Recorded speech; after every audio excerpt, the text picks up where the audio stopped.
Hello friends, आज जो session लेके आए हैं इसमें हम लोग एक बार फिर से एसएससी जीडी के लिए प्रीवियस ईयर क्वेश्चन के सेट को कवर करने जा रहे हैं। 13/1/2023 को एग्जाम हुआ था, ये शिफ्ट 1 का क्वेश्चन है और किरण पब्लिकेशन के बुक से जो है हम लोग प्रीवियस ईयर क्वेश्चन के सेट को कवर कर रहे हैं एसएससी जीडी के लिए। सेट नंबर 13 आज जो है हम लोग देखने जा रहे हैं। इसमें हम लोग जीके जीएस और हिंदी के क्वेश्चन को देखेंगे। ठीक है फ्रेंड्स, तो चलिए शुरू करते हैं आज का सेशन। लेकिन उससे पहले अगर आप लोग हमारे चैनल पर नए विजिट कर रहे होंगे तो प्लीज़ इस चैनल को सब्सक्राइब कर लीजिएगा।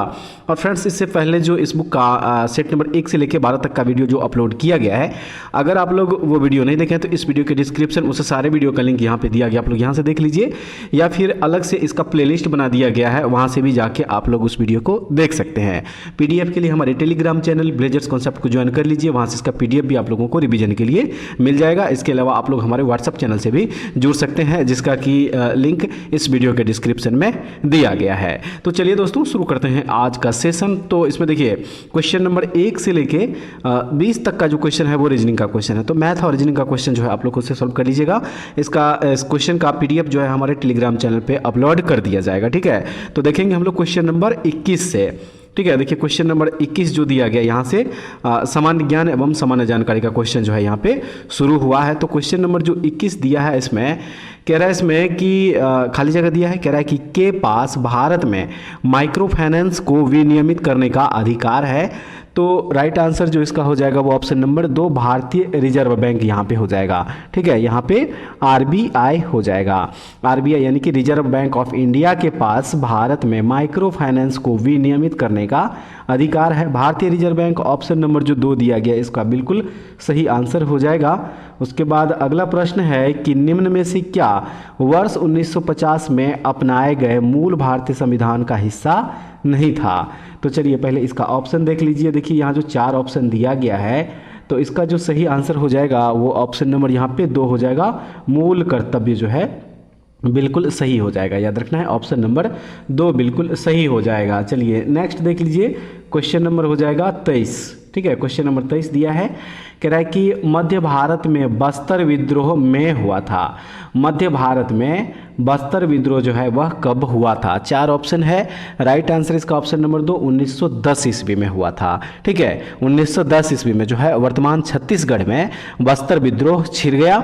यह अंग्रेजों द्वारा वनों के आरक्षण के खिलाफ था। तो ऑप्शन नंबर 2 1910 बिल्कुल सही है। अब अगला प्रश्न देखेंगे, भोजन पकाने में प्रयुक्त ऊर्जा की पहचान करें।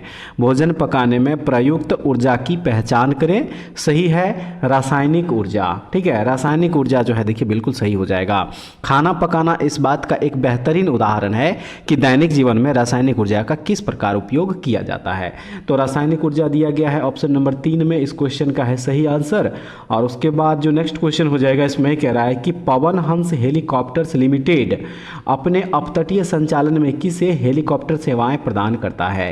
किसे हेलीकॉप्टर सेवाएं प्रदान करता है। तो याद रखिएगा ये तेल एवं प्राकृतिक गैस निगम को जो है सेवाएं प्रदान करता है। ऑप्शन नंबर जो 3 दिया है बिल्कुल सही हो जाएगा। ठीक है फ्रेंड्स, अगर वीडियो अच्छी लगे तो एक लाइक जरूर कर दीजिएगा और अपने दोस्तों में भी इसको शेयर जरूर कीजिएगा। ठीक है दोस्तों, चलिए अब अगला प्रश्न देखते हैं, इनमें से कौन सा भूकंपीय तरंगों का एक प्रकार है।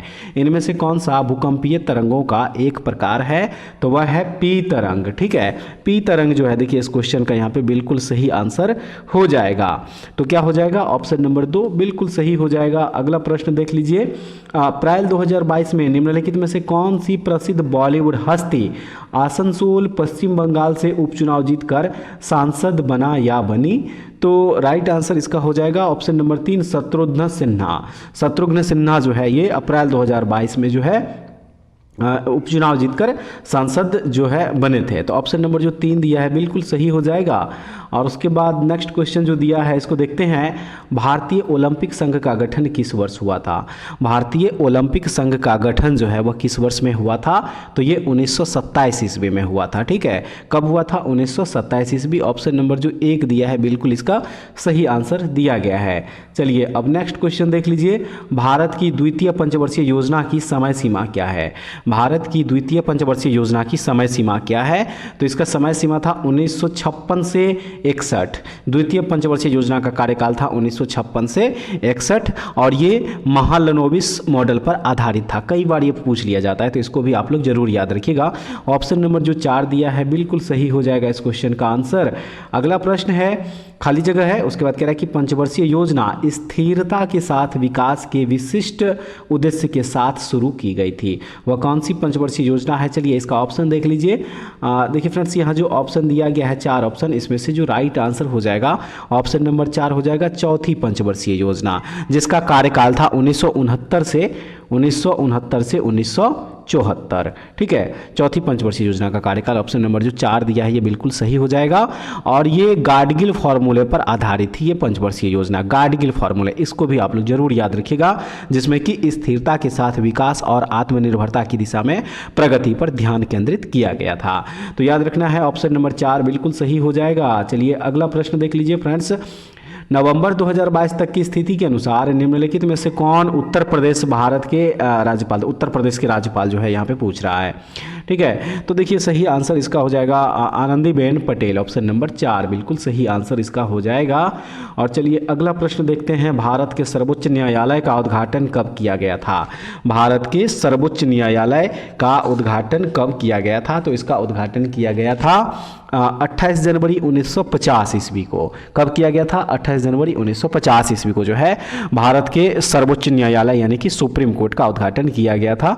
ऑप्शन नंबर 4 इसका हो जाएगा सही आंसर। उसके बाद अगला प्रश्न देखेंगे, निम्नलिखित में से कौन सा लोक नृत्य जम्मू और कश्मीर से संबंधित है? निम्नलिखित में से कौन सा लोक नृत्य जम्मू और कश्मीर से संबंधित है? तो वह लोक नृत्य है कूद। कूद लोक नृत्य जो है यह जम्मू और कश्मीर राज्य से संबंधित है। तो ऑप्शन नंबर जो 1 है इसका बिल्कुल सही आंसर हो जाएगा। अगले प्रश्न में है, एशियाई खेल 2018 का आदर्श वाक्य यानी कि मोटो क्या था? एशियाई खेल 2018 का आदर्श वाक्य या मोटो क्या था? तो इसका आदर्श वाक्य था energy of Asia. Option number 4 जो है इसका देखिए बिल्कुल सही आंसर हो जाएगा। चलिए अगला क्वेश्चन देखते हैं।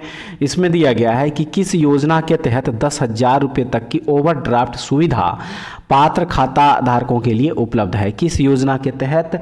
तो वह योजना है प्रधानमंत्री जन धन योजना। ऑप्शन नंबर 3 इस क्वेश्चन का है सही आंसर। और नेक्स्ट क्वेश्चन है कि निम्नलिखित में से कौन मौर्य साम्राज्य का अंतिम राजा था? इनमें से कौन मौर्य साम्राज्य का अंतिम राजा था? राइट आंसर हो जाएगा बृहद्रथ जो है ये मौर्य साम्राज्य का अंतिम राजा था। तो ऑप्शन नंबर 4 इस क्वेश्चन का है सही आंसर। उसके बाद जनगणना रिपोर्ट 2011 के अनुसार किस भारतीय राज्य की साक्षरता दर दूसरी सबसे कम जनसंख्या है? तो इसका जो सही हो जाएगा वो ऑप्शन नंबर 4 अरुणाचल प्रदेश हो जाएगा। ठीक है, अरुणाचल प्रदेश जो है इस क्वेश्चन का यहाँ पे करेक्ट आंसर हो जाएगा। और चलिए अब नेक्स्ट क्वेश्चन में देखेंगे, कह रहा है कि यदि मृदा में सूक्ष्म कणों का अनुपात अपेक्षाकृत अधिक होता है तो इसे किस मृदा के नाम से जाना जाता है, यानी कि कौन सा मृदा इसे कहा जाता है? तो इसके लिए पहले ऑप्शन देख लीजिए। देखिए 4 ऑप्शन जो दिया गया है फ्रेंड्स, तो इसका राइट आंसर ऑप्शन नंबर 3 मृण्मय मृदा हो जाएगा। ऑप्शन नंबर 3 बिल्कुल सही होगा। अगला प्रश्न है, सेकरनेई नागालैंड का एक प्रमुख त्योहार है। यह एक दिवसीय उत्सव है जो शुद्धि और पवित्रता का प्रतीक है। तो सही आंसर इसका हो जाएगा देखिए 10 से 15 दिवसीय हो जाएगा ये। ठीक है, सेकरनेई जो है नागालैंड के प्रमुख त्यौहार है और यह 10 से 15 दिवसीय उत्सव है जो कि शुद्धि और पवित्रता का प्रतीक है। ऑप्शन नंबर 1 इसका हो जाएगा बिल्कुल सही। और नेक्स्ट है, निम्नलिखित में से किस कलाकार को सोवियत लैंड नेहरू पुरस्कार प्राप्त हुआ है? किस कलाकार को प्राप्त हुआ है? तो ये प्राप्त हुआ है पंडित बिरजू महाराज। ऑप्शन नंबर 2 हो जाएगा बिल्कुल सही। और उसके बाद अब यहाँ से जो है फ्रेंड्स मैथ का क्वेश्चन शुरू हो जाएगा। तो देखिए क्वेश्चन नंबर 41 से लेके 60 तक जो है, ठीक है 60 तक जो है देखिए ये मैथ का क्वेश्चन है। और उसके बाद जो है हम लोग अब यहाँ से हिंदी के क्वेश्चन को कवर करने जा रहे हैं। तो क्वेश्चन नंबर 61 में दिया गया, कह रहा है कि निम्न वाक्यांश के लिए सार्थक शब्द का चयन विकल्पों में से कीजिए। वाक्य है जिसके पार देखा जा सके, जिसके पार देखा जा सके। तो इसके लिए जो सही आंसर हो जाएगा वो हो जाएगा पारदर्शन जो दिया गया यहाँ पे। ठीक है, ऑप्शन नंबर 3 बिल्कुल सही हो जाएगा। और नेक्स्ट क्वेश्चन में है इसमें कि निम्नलिखित में से कौन सा वाक्य करण कारक का उदाहरण नहीं है? इनमें से कौन सा वाक्य करण कारक का उदाहरण नहीं है? तो वह कलम से पत्र लिख रही थी, ये उदाहरण नहीं होगा। इसका ऑप्शन नंबर जो 1 दिया है ये बिल्कुल सही हो जाएगा। और नेक्स्ट क्वेश्चन में दिया है कि भगवान इंद्र स्वर्ग के राजा हैं, उपर्युक्त वाक्य में प्रयुक्त इंद्र शब्द का पर्याय निम्न में से क्या होगा। इंद्र शब्द का पर्याय जो है पूछ रहा है, तो सही है सुरेश इसका हो जाएगा पर्यायवाची। ऑप्शन नंबर 4 बिल्कुल सही हो जाएगा। चलिए अगला क्वेश्चन देख लीजिए। निम्नलिखित में से पट का अर्थ क्या नहीं होता है।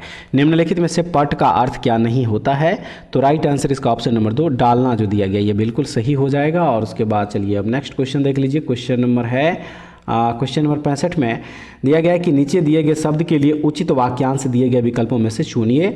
अभूतपूर्व, अभूतपूर्व जो है देखिए यहाँ पे दिया गया है, तो राइट आंसर इसका जो फ्रेंड्स हो जाएगा वो ऑप्शन नंबर 4 जो पहले घटित ना हुआ हो, यानी ऑप्शन नंबर 4 जो है बिल्कुल सही हो जाएगा। अगला प्रश्न है नीचे दिए गए वाक्यांश के लिए एक शब्द होगा। वाक्य है जिस पेड़ के पत्ते झड़ गए हों, इसके लिए जो है एक शब्द चुनना है, तो वह शब्द है अपर्ण, यानी ऑप्शन नंबर 3 जो है बिल्कुल सही हो जाएगा। निम्नलिखित वाक्य के रिक्त स्थान में सबसे उपयुक्त मुहावरा क्या होगा। अध्यापक को देखते ही वह गया, अध्यापक को देखते ही वह गया, तो इसके लिए हो जाएगा भीगी बिल्ली बन, ठीक है, यहाँ पे हो जाएगा भीगी बिल्ली बन गया, तो ऑप्शन नंबर 1 हो जाएगा इसका सही। और चलिए अब अगला क्वेश्चन देख लीजिए फ्रेंड्स। जो परिश्रम करते हैं वे सफल होते हैं, उपरोक्त वाक्य के किस शब्द में वर्तनीगत अशुद्धि है। किस वाक्य में किस शब्द में जो है वर्तनीगत अशुद्धि है, तो राइट आंसर इसका देखिए ये जो सफल दिया गया है ये जो है अशुद्ध इसमें दिया गया, तो ऑप्शन नंबर 1 बिल्कुल सही हो जाएगा। और नेक्स्ट क्वेश्चन है कि निम्नलिखित विकल्पों में से कौन सा एक वाक्य क्रिया विशेषण से संबंध रखता है। कौन सा वाक्य है, तो वह वाक्य हो जाएगा वह अब धीरे धीरे चलेगा, यानी ऑप्शन नंबर 4 हो जाएगा बिल्कुल सही। अगले प्रश्न में कह रहा है कि निम्नलिखित मुहावरे के उचित अर्थ का चयन कीजिए। मुहावरा है अपना किया पाना, अपना किया पाना, इसके लिए उचित अर्थ का चयन करेंगे तो वह हो जाएगा कर्म का फल भोगना, ऑप्शन 3 इसका हो जाएगा बिल्कुल सही। चलिए अगला क्वेश्चन देख लीजिए। आकाश में तारे निकले हुए हैं, उपर्युक्त वाक्य में रेखांकित शब्द के विलोम शब्द का चयन विकल्पों में से कीजिए। रेखांकित शब्द है आकाश, इसके लिए क्या करना है, विलोम शब्द चुनना है, तो इसका विलोम हो जाएगा पाताल। अकाल का जो आकाश का उल्टा क्या होता है, पाताल होता है, तो ऑप्शन नंबर 1 जो है बिल्कुल सही हो जाएगा। और उसके बाद जो अगला प्रश्न हो जाएगा इसमें प्रश्न नंबर 72 देखिए कह रहा है कि निम्नलिखित वाक्य के किस शब्द में वर्तनीगत अशुद्धि है। वाक्य दिया गया है हमारे मन में प्राणी मात्र के लिए करुणा होना चाहिए, तो देखिए राइट आंसर इसका ऑप्शन नंबर 3 मात्र जो दिया गया है ये मात्र यहाँ पे नहीं होगा, ये प्राणी मात्र होना चाहिए, ठीक है, क्या हो जाएगा ये यहाँ पे प्राणी मात्र जो दिया गया ये गलत हो जाएगा। ये प्राणी यहाँ पे मात्र नहीं बल्कि प्राणी मात्र होना चाहिए, प्राणी मात्र, यानी ऑप्शन नंबर जो 3 है बिल्कुल सही हो जाएगा। और नेक्स्ट क्वेश्चन है कि निम्न वाक्य में रेखांकित शब्द को विकल्पों में दिए गए शब्दों में से उचित शब्द से बदलें। दिया गया है राम की वाणी से परशुराम का अहंकार काफुर हो गया, तो इस क्वेश्चन का राइट आंसर हो जाएगा यहाँ पे दंश हो जाएगा, ठीक है, ऑप्शन नंबर जो 2 दिया गया है देखिए ये बिल्कुल सही है। और नेक्स्ट क्वेश्चन है मिश्र वाक्य जब मैंने तुम्हें देखा था तुम रुग्णावस्था में थे, निम्नलिखित विकल्पों में से इस वाक्य के लिए कौन सा एक उचित सरल वाक्य होगा। कौन सा एक उचित सरल वाक्य होगा, तो वह हो जाएगा मैंने तुम्हें रुग्णावस्था में देखा था, ऑप्शन नंबर 2 जो दिया हुआ है बिल्कुल सही है। नेक्स्ट क्वेश्चन है मुंशी प्रेमचंद्र द्वारा लिखित कहानियाँ अद्वितीय है, वाक्य में प्रयुक्त अद्वितीय शब्द का अर्थ क्या है। अद्वितीय शब्द का अर्थ क्या है, तो इसका अर्थ है जिसके समान कोई दूसरा ना हो, यानी कि ऑप्शन नंबर जो 3 दिया हुआ है बिल्कुल सही है। क्वेश्चन नंबर 76 से 80 तक देखिए कह रहा है कि निम्नलिखित गद्यांश में कुछ शब्दों को हटा दिया गया है, दिए गए विकल्पों की सहायता से रिक्त स्थानों की पूर्ति कीजिए। तो इस गद्यांश को सबसे पहले आप लोग पूरा पढ़ लीजिएगा फ्रेंड्स यहाँ से, ठीक है, पूरा गद्यांश को पढ़ लीजिए। और उसके बाद जो देखिए 76 नंबर जो ऑप्शन दिया गया है 4 ऑप्शन है, सही आंसर इसका ऑप्शन नंबर 2 की हो जाएगा। 77 का हो जाएगा ऑप्शन नंबर 2 यहाँ पे से। और नेक्स्ट देखेंगे 78 नंबर जो क्वेश्चन यहाँ पे देखिए जो दिया गया है, देखिए 78 का जो राइट आंसर हो जाएगा ऑप्शन नंबर 3 स्टेशन हो जाएगा। 79 का हो जाएगा 4 टिकट। और उसके बाद लास्ट क्वेश्चन 80 नंबर का सही आंसर ऑप्शन नंबर 2 टीटी हो जाएगा, ठीक है। तो फ्रेंड्स उम्मीद करते हैं कि पिछले सेट की तरह ये सेट भी आप लोगों के लिए काफ़ी महत्वपूर्ण साबित होगा। इस वीडियो को एक बार शुरू से लेकर अंत तक जरूर देखिएगा और उसके बाद कमेंट्स करके बताइएगा कि सेशन आप लोगों को कैसा लगा और क्वेश्चन का लेवल जो है आप लोगों को कैसा लगा, इसमें से टोटल आप लोग कितना क्वेश्चन सही कर पाए, ठीक है फ्रेंड्स। तो ऐसे वीडियो के लिए हमारे चैनल से जुड़े रहिए। नेक्स्ट वीडियो द्वारा फिर से मिलते हैं, तब तक के लिए जय हिंद।